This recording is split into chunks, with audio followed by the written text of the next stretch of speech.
We all have wondered at some point in our lives, what is this mystery of karma and what is this mystery of rebirths and reincarnations?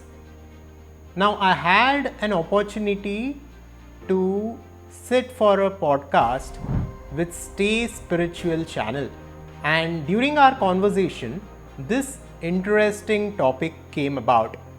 And today, we will understand what is rebirth, what is reincarnation, and how all of this is tied to karma within this conversation and within this part of the podcast. So make sure to watch till the end to get around the mystery of rebirths and reincarnation.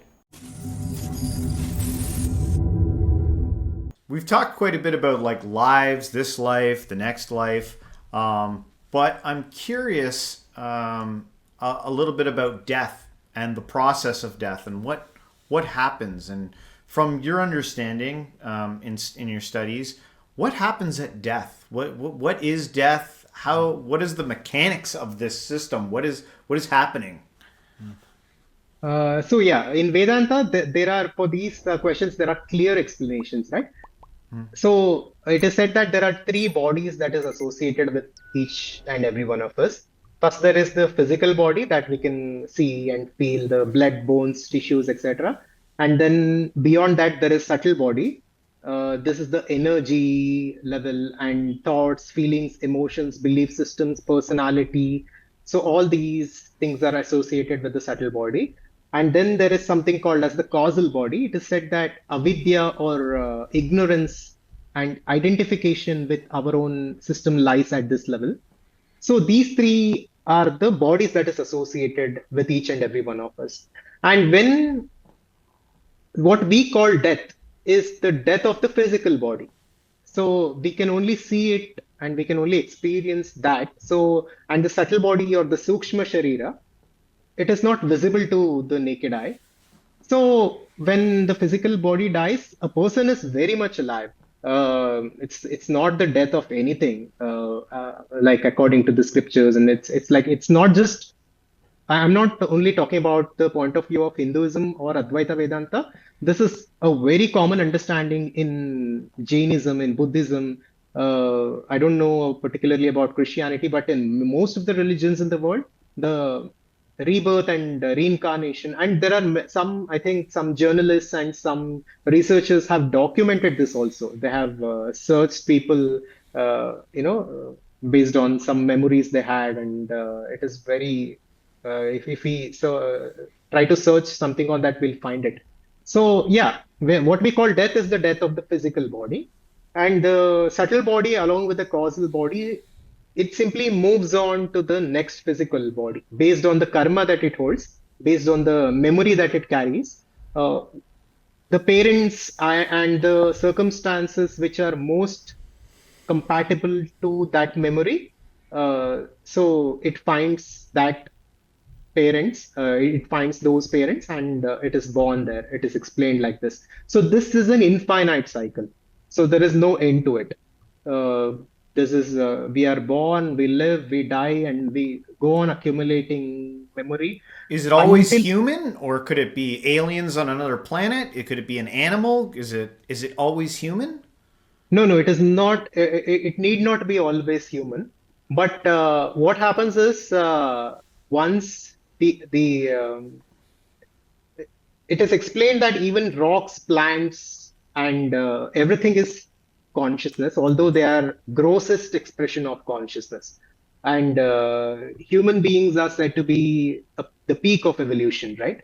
So usually it doesn't go the other way, it is said. So once we become humans, and there are other dimensions, what we call aliens, it is explained as different dimensions, different parallel realities. So there are a lot of things. But yeah, it need not be always human. But the nature of the memory that we accumulate is such that it is usually always human because I bet you that's we, it. Sorry. I yeah, was just thinking about how much of a comfort knowing that this gets accumulated over time could be to people, because I think everybody experiences some kind of loss in their life. And maybe some of the struggle people have with death is like, it will have been for nothing. Like, I lived and then I died. Why would I have lived at all if I'm just going to die and nothing was accumulated? And it seems like it would be a comfort to know that there's an accumulative aspect to this thing.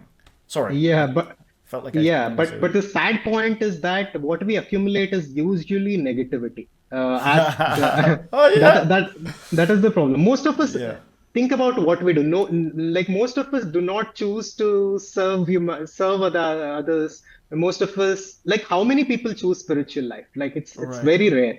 So Can't you most of us decide are. though? Couldn't you be like, I am going to dedicate my life to accumulating good? Could Yeah, you yeah, you not can do do it. that? Yeah, like I'm just asking how many of us do it. But yeah, Right. we can at any time we can choose that path, and that is the point of spirituality.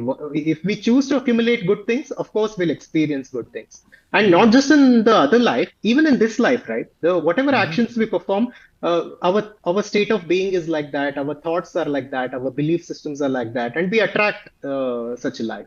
Right. So you said that it kind of like it infinitely keeps going.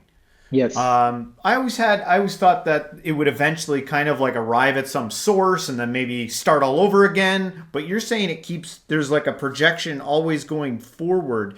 Does that mean like we're like the lessons that we learn now, there's like a never ending learning on top of learning? Like you're never really getting the full piece. It's only going up.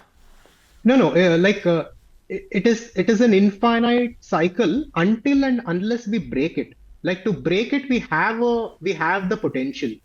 Like Oh, okay. let's say the point of Advaita Vedanta, the philosophy of Advaita Vedanta is simply this. This is a tool that you can use to break that cycle and be one with that infinite consciousness, and you're no more in the rat race of this, in this cycle. That is the point of all spirituality, not just Advaita Vedanta, Christianity, or whatever religions and philosophies there are out there. The point of it is to be one with God and to break the cycle.